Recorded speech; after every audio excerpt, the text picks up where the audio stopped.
RBP early on were a lot of brokers that were forward thinking, progressive, aggressive, and they were out there finding TPAs that were willing to jump into the space, and it was not always pretty. Yeah, I think we've moved past the just checking off the boxes on, can they send us an A34 file? Can they give us access to their portal so we can pull ID cards, things like that. And we really have to do almost that vibe check and make sure that our culture, our values mesh, that they're member focused, client focused, and that they're not just all optics. Welcome to ClaimTalk. I'm your host, Danielle Young, and I am joined by some very special guests today to have a discussion about vendor struggles, which we all know far too well. It's a little depressing. I'm Danielle Young, and I'm going to let our guests introduce ourselves, including Emma Fox. Well, thank you so much for having me. It was a lovely trip over. My name is Emma Fox. I am an advisor. I've been a specialty self-funding and reference-based pricing advisor for 8 years now. And before that, I spent too much time on the dark side in the carrier world that I repent for every single day. We forgive you. We forgive you. And my name is Stephanie Mohr. I've been with ClaimTalk for almost 10 years now, primarily working in our client experience, member experience space, making sure that they have a wonderful start to their relationship with ClaimTalk and with the rest of our wonderful vendors that we partner with. My name's Bruce Hansen, and I touch about everything at ClaimTalk, from sales, service, operations, just to make sure everything comes together well and we're executing on the entire program like it's designed to work. So we wanted to talk about vendor struggles today because it is such an important part of what we do here at ClaimTalk. Emma, I know you're very familiar with the intricacies of how vendor relationships and partnerships work. For us at ClaimTalk, we're really passionate about making sure we align ourselves with very positively attributing vendors to our holistic solution, because when a vendor partner isn't an A player, reference-based pricing tends to be the reason why the client had a bad experience. And so we're very hypersensitive to our vendor partnerships. We're very picky about who we choose to work with, and we're constantly evolving the criteria that we use to decide, what vendor partners are good partners. So I'm curious to hear from you, Emma, what kind of criteria do you use when you're vetting a potential new vendor partner for a client? That's such a good question. I'd love to tell you that I have a list, but I really don't, because I've gotten it wrong so many times. I can't even tell you. And part of it is just not falling for the initial sales pitch, because they're mostly always good, right? They tell you exactly what they think you want to hear. Everyone knows what the problem is. So it's not hard to come up with the theory of a solution. But yeah, I've done, we've asked them about their revenue model. We've done site visits. We've met their teams. We've gone to dinner with leadership before.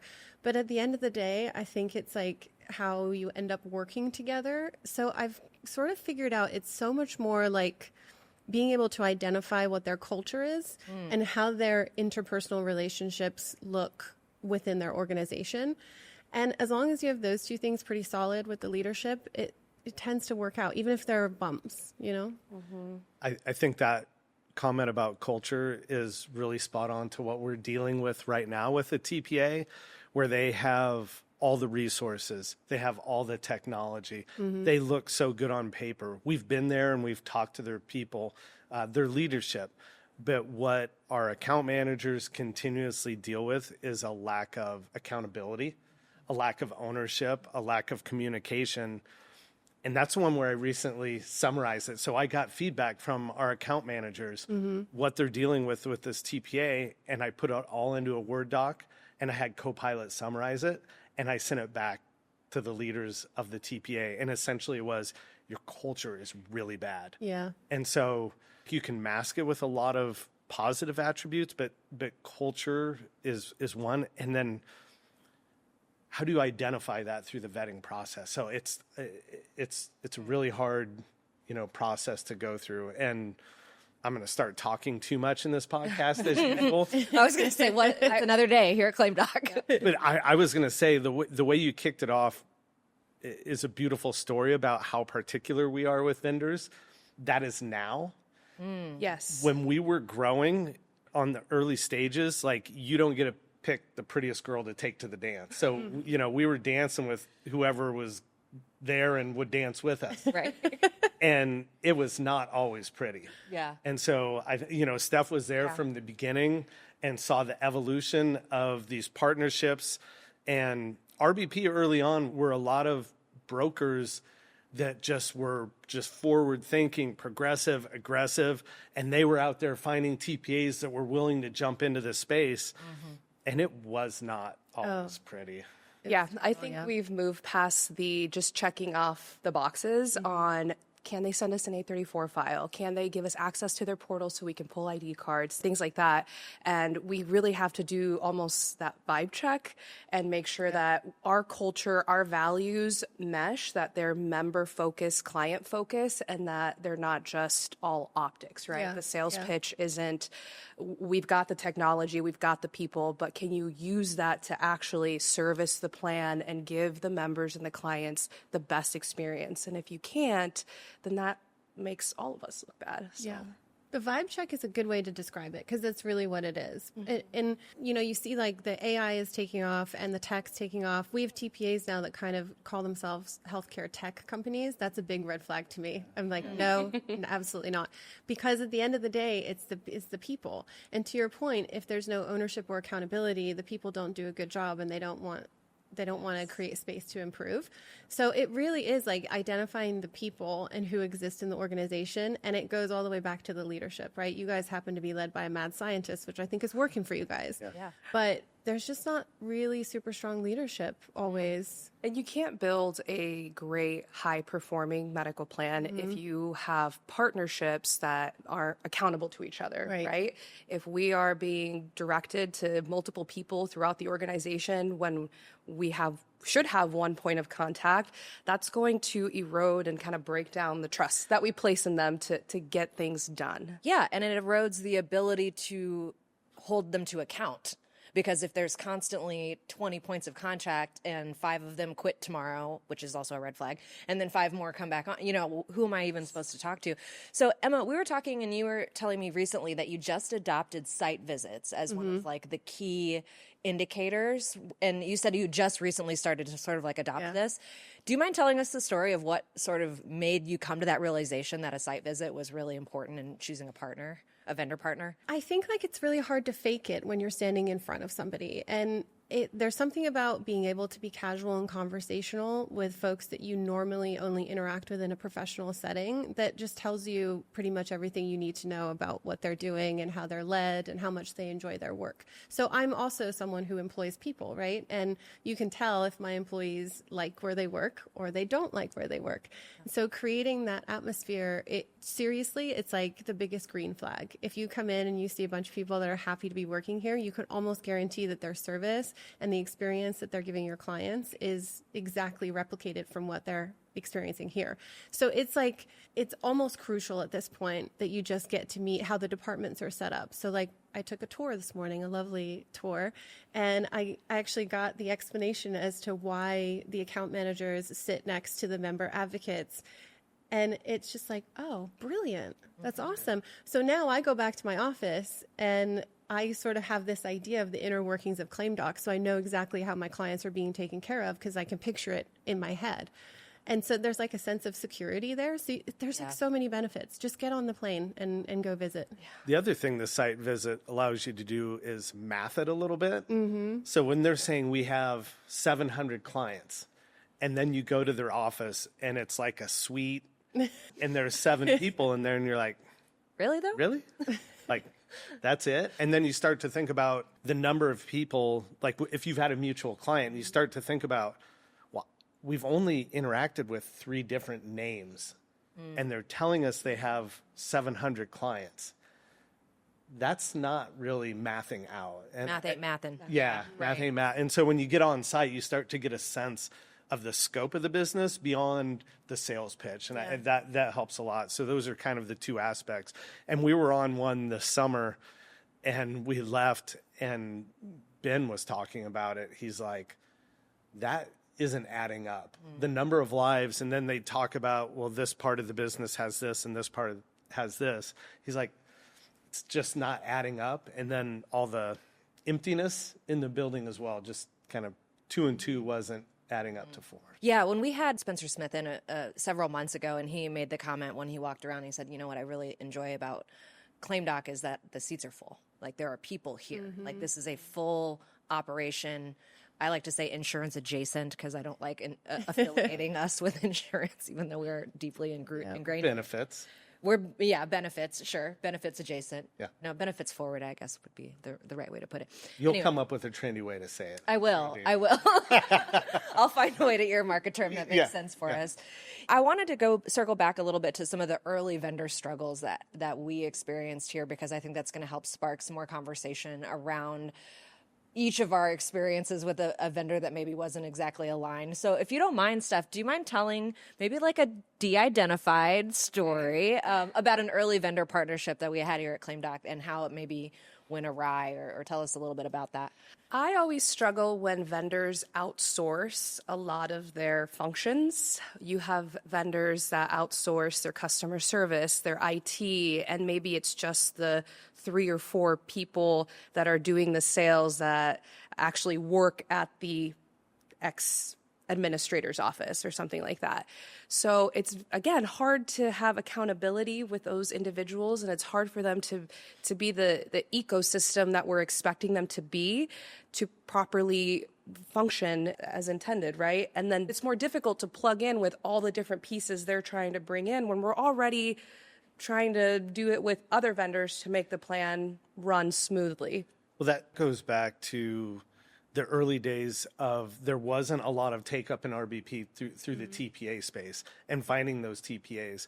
And there were essentially what I would call marketers, people that saw a business opportunity to basically be a front to a TPA, a marketing arm of a TPA. So Flume, Yep. you dealt. I've seen you dealt with Flume. They were one early on where there was essentially a handful of people that decided they were going to be a TPA, and they marketed themselves as a TPA, but they really just outsourced it to a back office TPA, and they were just out selling. And it was bananas. They put all their money into the application, to the, like you said, the marketing, the front end technology. But when we were actually integrating with them and seeing their operations, we started to see everything unravel behind the scenes. And that's also something that we have line of sight into, right? As we're working through our technology, through our systems team, they can pick out these things and identify, okay, they can't produce an 834 file. What's going on here? We have to get Excels from them for eligibility. There's something more going on. But the heart of it is TPA it's a hard job. It is. Yeah. So it's a low margin business. When everybody out there talks about, oh, I can't find a good TPA, well, that tells you it's a really hard job. It seems so simple. Answer the phones and pay claims. But there's so much more to it that having knowledge and history and expertise is critical. And you start to realize how hard it is when people start these shops start popping up. And I think it comes down to the people, though, because you can have a TPA that sends the Excel file or does what we're talking about, but the people are passionate and they make it work. And you see that if you bring an issue up, they're trying to figure out what's happening and they're trying to resolve it for you, and they're working with you to make sure that things are running smoothly, as opposed to, well, that's not my job mentality, or I'm going to have to send you here. So there are certainly smaller boutique partners that may not have all the bougie systems, all the bougie sales and marketing, but they're awesome partners. Yeah.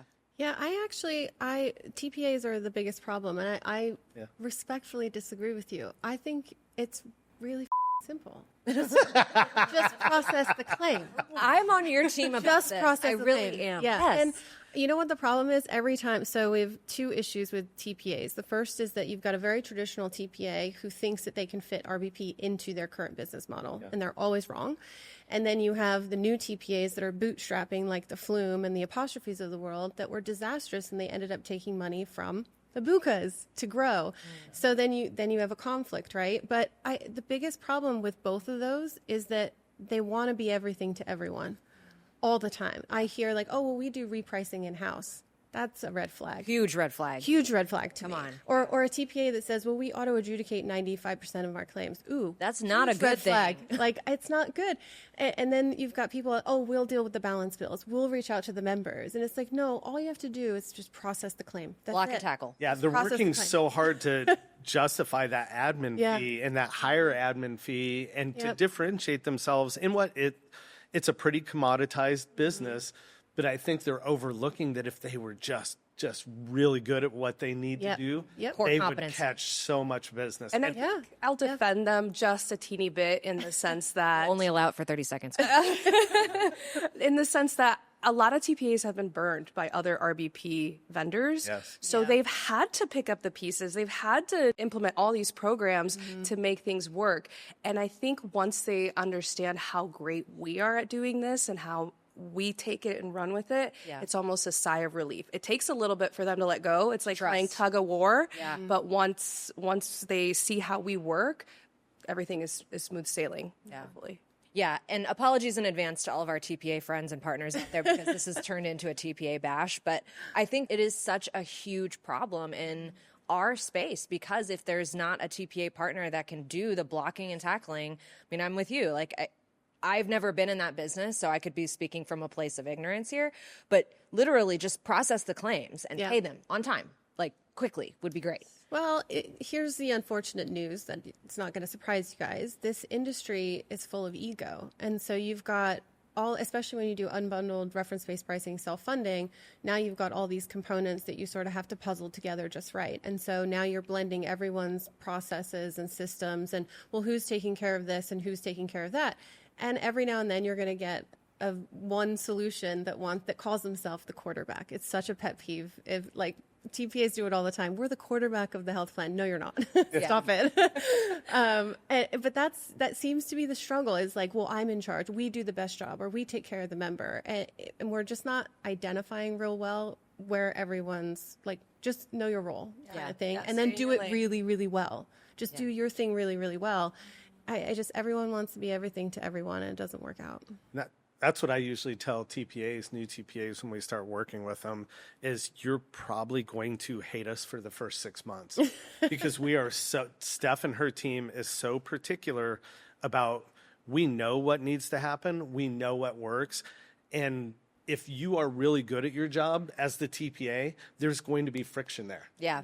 Because if they want the best for the client, they kind of know what it's going to take. There's going to be some form of friction. And then it's just, okay, finding where do we mesh together at. So the really good ones, we typically have rocky starts through the process of finding who does what. But again, it goes back to the vibe and the culture. If you can tell they're coming from a place of wanting what's best for the members and the plan, then you find those answers together and get it there. But some of them that are so marketing heavy, it's ego and it's optics and it's marketing and it's leading the call and it's like, I think it's weakness is what it comes down to, and it's just a really bad sign out of the gate. You probably deal with a lot of it through the integrations, but I typically hear about it afterwards. I don't have a comment on that. I feel like that is a comment in and of itself. Yeah. So I wanted to circle back to the why behind poor vendor partnerships. Why do we see, and I know, Emma, you have an opinion about this. I'd love to have you share with our audience, but why do we see poor vendors consistently succeeding in getting new business in this space long term? Why do advisors continue to partner with these bad actors, essentially, and propagate it? What do you think? Go to Emma's conference. I feel like you set me up on that one. I really don't want to go on too big of a tangent, but there's a couple of things that bother me. One of them is the personal relationships in our business. Now, I'm not saying don't be friends with people that you work with. That's like the best case scenario, right? Like I love a lot of people that work here. I love that we can hang out and be friends, but it feels like people are using solutions that they go golfing with or that they go get beers with or whatever the case might be.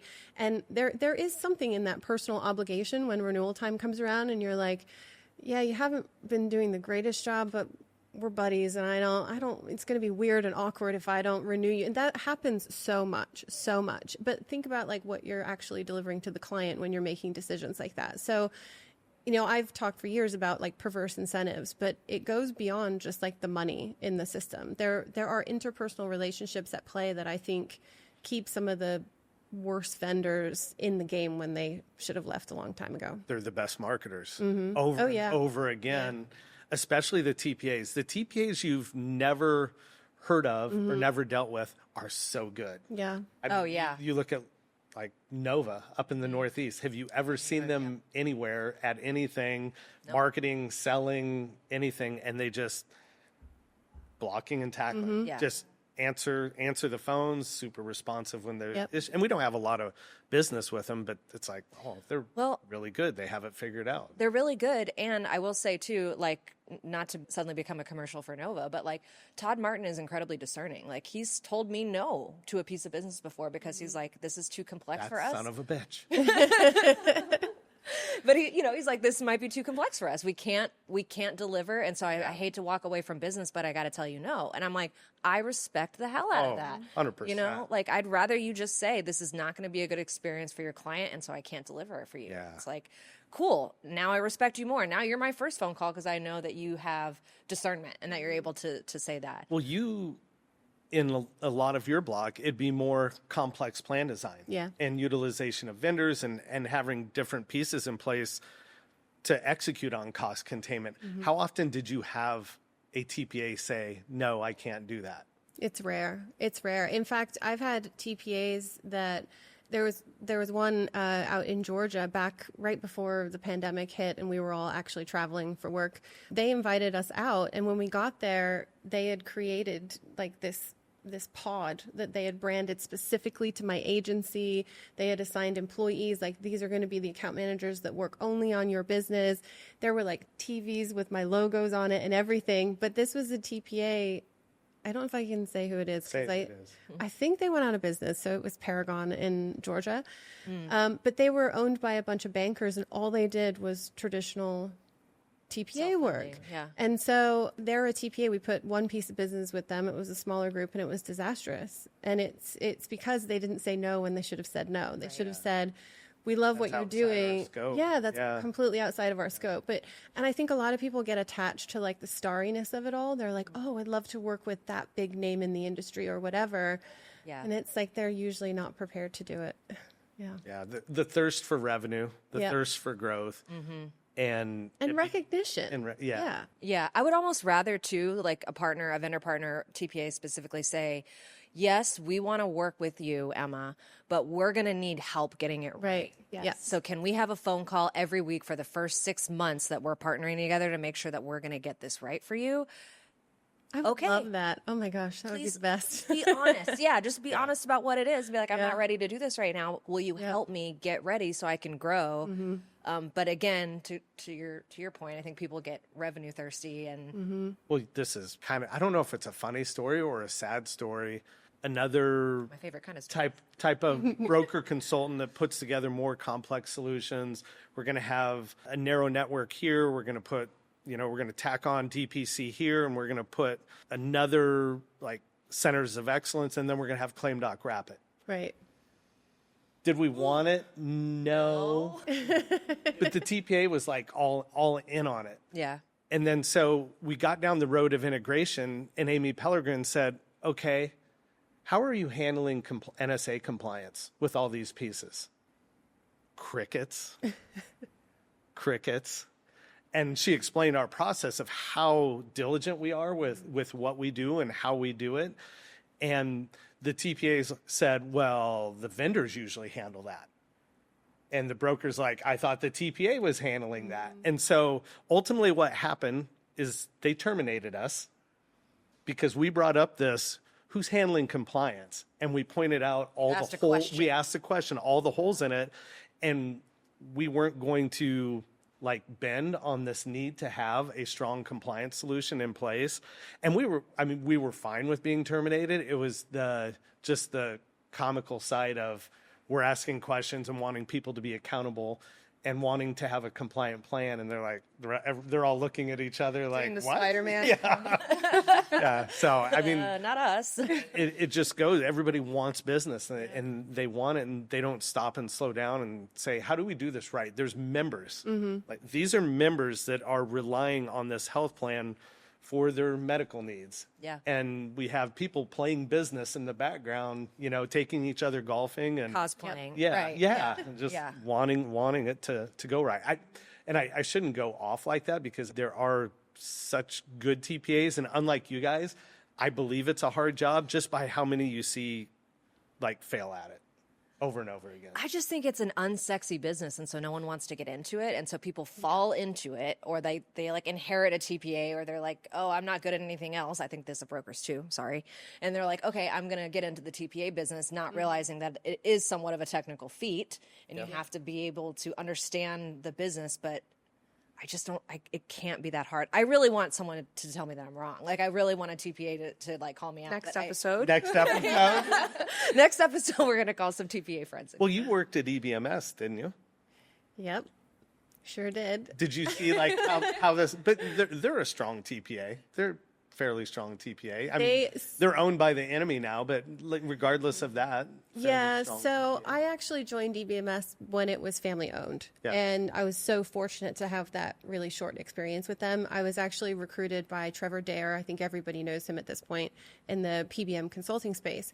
And they were great. Their culture was spot on. They were owned by a family that really had very deep rooted Montana family values, and everyone was incredibly happy to work there. And then they got bought by the big bad guys, and for months it was like, nothing's going to change. We promise we're going to still have the same old values. But it became just a revenue machine. And so there was a period of time with EBMS where you just saw everybody exiting. All of the account managers, all the sales team, because the culture shifted so much. So, yeah, they might be processing claims real well, but I would bet that it's not all roses over there at the moment. Sorry, guys that still work there. Yeah. Well, that's a good pivot, though, because I do want to talk a little bit about ownership and how ownership of any type of vendor partner, any type of company influences how they behave and how they act and how they do business. Do you have any thoughts on that you're willing to share? I do. So I'll go back to, I'm kind of in between you guys now. Bruce has shifted me slightly over where maybe it is a little harder than I'm giving them credit for. Good job, buddy. That's what I'm here for. I'm an optimist. Yeah, I love that. Yeah, I think listen, the culture is really important. The people are really important. But even my tour here, seeing how you guys are tracking statistics downstairs in live time and like having it pointed out to me and explained to me, like those little tiny things also matter, like understanding the systems that are in place, the accountability practices. Are you doing root cause analysis when something goes wrong, stuff like that. And so we go all the way back to, you can only discover those things when you're like sitting in front of people and talking to them. Yeah, I think you hit a really important point because of how Ben started this company and we grew. We didn't always have all the resources to do those things with the level of sophistication. And it's like, now we're a little bit bougie. And I look at some of these other entities that pop up, and I'm like, we were able to pull that off 10 years ago because we were on the frontier of it. Mm-hmm. There wasn't much established business that had all these things buttoned up and doing them right. So our level of competition was different, and we could survive as we were growing. But if you're trying to jump into this business as a TPA or an RBP vendor or any type of cost containment solution, it's a lot more mature than it was when we kind of grew up and we were able to learn on the fly. So I've kind of like moved towards, if they're not coming out of the gate with some level of sophistication, which probably means you need an investor in there. Yep. It may or may not be family owned, but there needs to be a lot of backing. Or if you're a sole proprietorship, you better be ready to leverage your life to make this happen and to Mortgage your invest. house. Yeah, you bet. You can't just put one foot in. It has to have all the bells and whistles to compete today.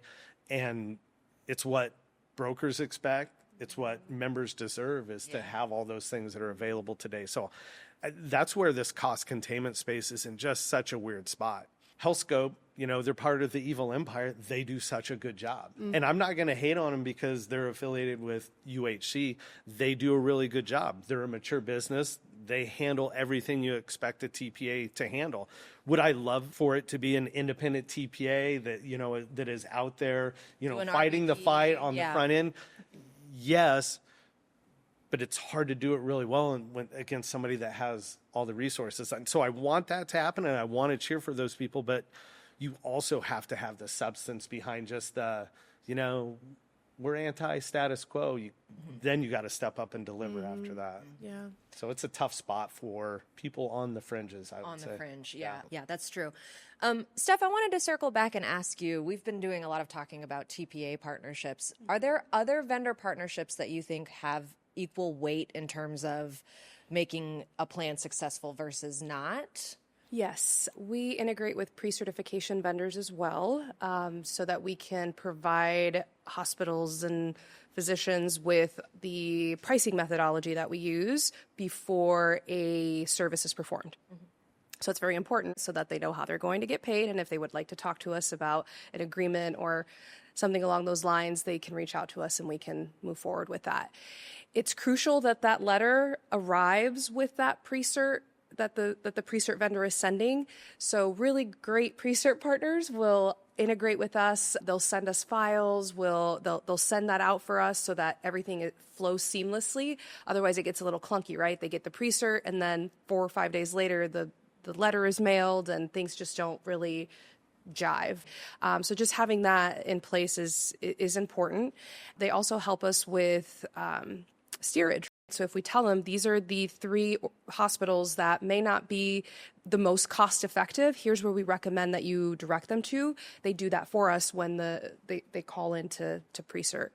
That's almost like a required vendor on the plan. We also have other vendors that get implemented, like a application, for example, like a member services application where people go for that first point of contact. Integrating with us there is very important because they can't just direct them to any provider, right? They can't just pop up a website. You're talking about like a concierge? Yeah, like a HealthJoy or something along those lines. Medify, I think, is another one.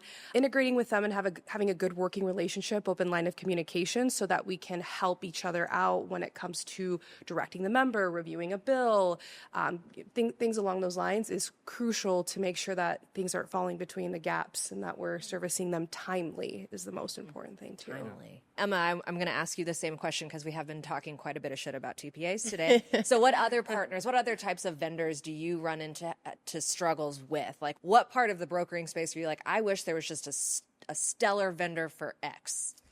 I feel that way about all of them, actually, except for, I will say, I really like ClaimTalk. I genuinely, and sometimes people will say, why do you like them so much?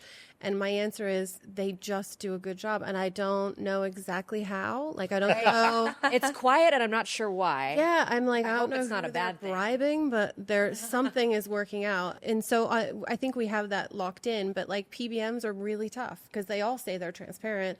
They all say they're pass through. I got into it a few years ago with a particular TPA who was very, very on the scene back when this was all kind of coming up to the surface, that there were pass-through, transparent PBMs. And I ended up getting myself into hot water because I had done this analysis towards another PBM that was also pass-through and transparent, and the numbers were way off, and I found it in the rebates.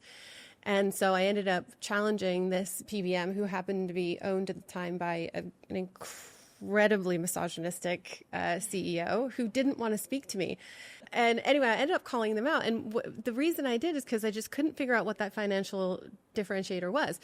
And what ended up happening is I requested their aggregator contract. I had to sign a lot of NDAs, which is why I won't tell you who it is.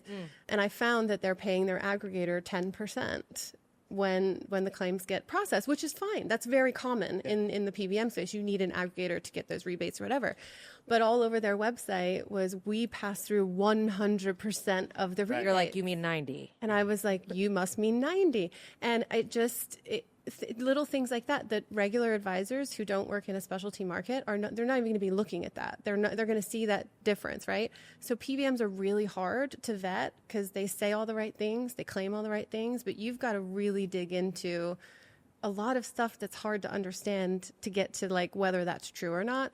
And then the other thing is pre-cert, is medical managers, because there's one that's quite aggressive in the market. There's another that's less aggressive but not as effective. That seems to be, there's not enough of them. Yeah. And when a TPA tells me that they do pre-cert in-house, I won't use that TPA. Really? Period. Yeah. Interesting. Yeah, I think it's also something in our space that is really frustrating for me, and we've kind of touched on this in a couple other ways, but is like the complete separation between sales and ops drives me absolutely insane, because it's part of the reason why I love getting to come here once a month, is because I get to walk around and see the operation, and it makes it a lot easier for me to go talk to a potential client and say, I know, I put my eyes on this every day. Yep. I can assure you this is what's happening behind the scenes. And it's another reason why when I was a broker, I never left my clients. Like, I didn't pass my clients to an account team. I was in the case all the time. And I think it's kind of an epidemic with vendors in our space, where there's such a separation of church and state that there's no possible way you could even understand what they're doing unless you go do a site visit or unless you can talk to an account person. I want to know how long your oldest account manager has been there. I want to know, who's the owner, how does this work behind the scenes. I think that separation of sales and ops is just such a problem. Right. In choosing a vendor, because how do you know? Yeah. Right? How do you really know? It kind of goes back to relationship with Emma. And I mentioned a TPA where we did a site visit and things weren't quite adding up. And another vendor where I put together the co-pilot and sent that off. In both instances, I really like those people. Yeah. They're very sharp people. They're good people. They care, but they also have a big organization. And I'd be the first to say it. We have 160 employees, and we've been able to keep an extremely unique culture, I would say. Ben comes here with his dog. I mean, it's so cliche, but just we interact with everybody. There's very low middle management. So I don't know if you have 400 employees and you're in the TPA space, I don't know how you create that culture of accountability and care. I don't know. I think one of the greatest joys of mine of being here and just interacting with everyone, especially the people who just got hired on, every time I ask them, hey, how's your first week going? How's training? All that good stuff. Everybody here is so nice, and they're so helpful. They're pointing me in the right direction, and I can go up to anybody and ask questions, or just offering up to take me to lunch or something. We had a new account coordinator from Florida come up, and she was just over the moon with how we operate and the culture, the vibe again. Yeah. The vibe. There's that word again, the vibe. It takes vibe and it takes substance. It takes, you can't survive with one. Good vibes only. Yeah. You can't, that doesn't work. Of course not. You're going to do great at conferences. Yeah. People are going to want to hang out with you. Yep. But then there's the substance behind it. And I think that's, maybe we have solved the problem right now. I think we just did. I think it's vibes, it's substance. Vibes. Let's bring it all together. Sales, ops, gotta be married. Gotta be married. Can't be living in two separate bedrooms. It's not possible.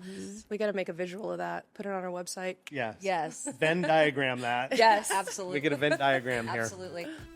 Make sure you tune in to our next episode. This is part 1 of a 2-part episode about vendor struggles. We could talk about this all day. So obviously, we wanted to stretch out our conversation. Please make sure that you stay tuned. Jump into part 2 of our conversation with Emma Fox about vendor struggles.